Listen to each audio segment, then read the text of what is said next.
दोस्तों, अखबारों की ये खबर अपने आप में सब कुछ बयां करने के लिए काफ़ी है। जो आज मैं कहना चाहता हूं उसका लबो-लुबाब आपको इस अखबार की खबर में मिल जाएगा कि किस तरह से राहुल गांधी के आज चंडीगढ़ दौरे से पहले पूरे हरियाणा सरकार और दिल्ली सरकार हिल गई और रातों रात डीजीपी को छुट्टी पे भेज दिया गया और मोदी जी का आज का जो हरियाणा का दौरा था सोनीपत का, वो भी टाल दिया गया। आज का नहीं, 17 तारीख का था, माफ कीजिएगा। मोदी जी का दौरा 17 तारीख का था, वो भी टाल दिया गया। दरअसल इसको कहते हैं नेता, और इसको कहते हैं नेता का खौफ।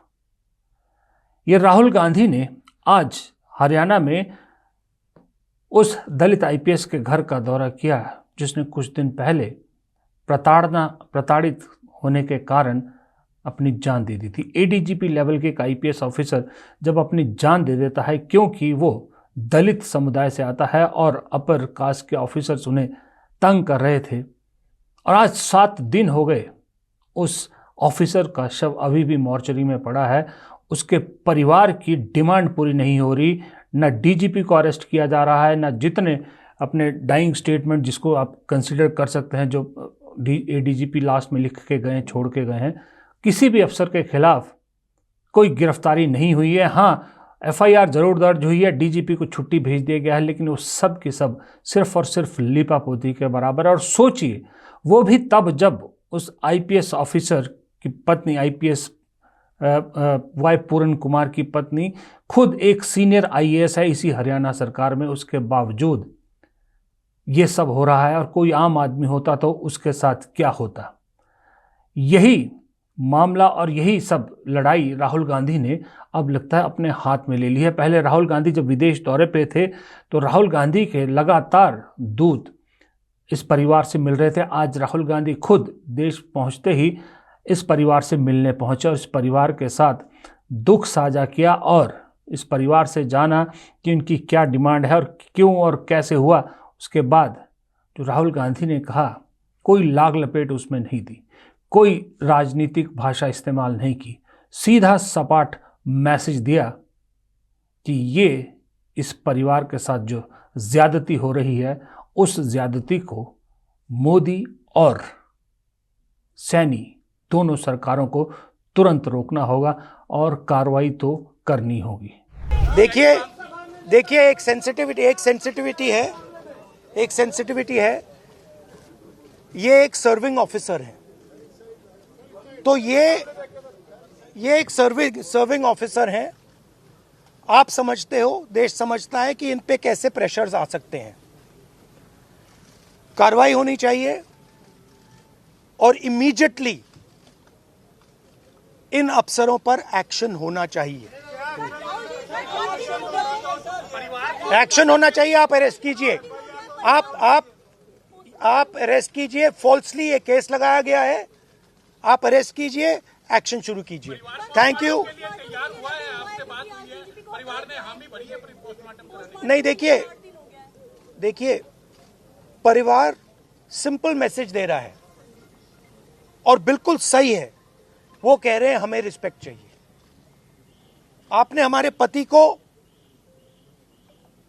डिसरिस्पेक्ट किया, आपने उसके करियर को खत्म करने की कोशिश की,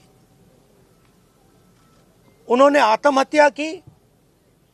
मरने के बाद रिस्पेक्ट दीजिए, और अगर आप रिस्पेक्ट नहीं देंगे तो वो हमारे लिए एक्सेप्टेबल नहीं है, ये कहा है। और ये एक सेकंड बोलने दीजिए मुझे, और ये बिल्कुल सही है, 100% सही है। और ये सिर्फ एक परिवार की रिस्पेक्ट की बात नहीं है, हिंदुस्तान के हर दलित भाई बहन की रिस्पेक्ट की बात है। तो मैं फिर से कह रहा हूं, प्रधानमंत्री से कह रहा हूं, चीफ मिनिस्टर से कह रहा हूं, जल्दी से जल्दी आप कार्रवाई कीजिए। Thank you.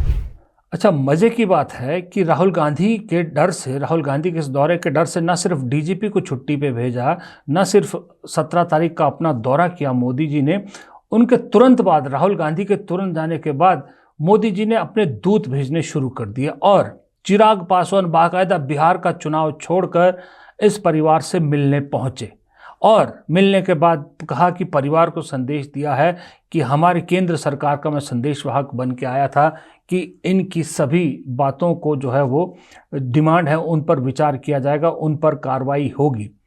ऐसा क्या डर था? ये चीज़ पिछले 6 दिन से भी कर सकते थे मोदी जी। 6 दिन से उस परिवार के किसी भी बात का जवाब क्यों नहीं दिया जा रहा, उनकी कोई मांग क्यों नहीं मानी जा रही? ठीक उसी दिन दूत क्यों आता है जब राहुल गांधी इस परिवार से मिलकर जाते हैं, और उसके बाद एक दूत भेज दिया जाता है, केंद्रीय मंत्री को भेजा जाता है जो खुद इस वक्त विधानसभा चुनाव में व्यस्त है, वहां से निकाल के यहाँ भेजा जाता है। इससे पहले कल मजे की बात देखिए, पिछले कल एक और केंद्रीय मंत्री रामदास अठावले मिलके गए इस परिवार के साथ, और उसके बाद इस परिवार से मिलने के बाद वो हरियाणा के मुख्यमंत्री सैनी से भी मिले, नायब सिंह सैनी से भी मिले। अब नायब सिंह सैनी से एक केंद्रीय मंत्री रामदास अठावले, जो रिपब्लिकन पार्टी ऑफ इंडिया के अध्यक्ष भी हैं, वो चलाते हैं, वो नायब सिंह सैनी से मिलते हैं। और उस बैठक में क्या होता है, नायब सिंह सैनी क्या कहते हैं, ये जान के आप हैरान हो जाएंगे। हम भी ने जब जो आरपीआई के जो उनके रामदास अठावले के जो हरियाणा के नेता हैं जो उनके साथ बैठक में मौजूद थे, जब उन्होंने उस बैठक के अंदर क्या बात हुई वो जब लोगों के सामने रखा, तो आप विश्वास कीजिए सुनने वालों की आंखें फटी की फटी रह गई। तो जब काफी गहमागहमी हुई तो सीएम ने कहा, मैं जो बात हुई आपसे बिल्कुल स्पष्ट कहूंगा, सीएम ने कहा उनको कि सस्पेंड कर दो इनको दोनों को।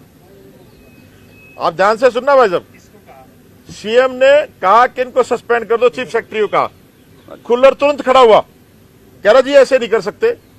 मैंने कहा मुख्यमंत्री तू है क्या? भाई ये नायब सैनी है, जब मुख्यमंत्री कह रहे तो सस्पेंड करो। तो फिर मुख्यमंत्री कहते हैं कि मैं तो चपड़ासी भी सस्पेंड नहीं कर सकता। तो ये सोच लो आप कि इस प्रदेश को, हरियाणा को कौन चला रहा है? इस प्रदेश को शत्रुजीत कपूर, खुल्लर और ऊपर से खट्टर, ये लोग चला रहे हैं।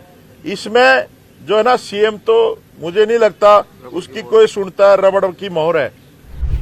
समझ रहे हैं क्या हो रहा है हरियाणा में? नायब सिंह सैनी कह रहे हैं कि मैं एक चपरासी तक निलंबित नहीं कर सकता या सस्पेंड नहीं कर सकता। खट्टर सरकार चला रहे हैं, जो खट्टर अभी दिल्ली में केंद्रीय मंत्री है।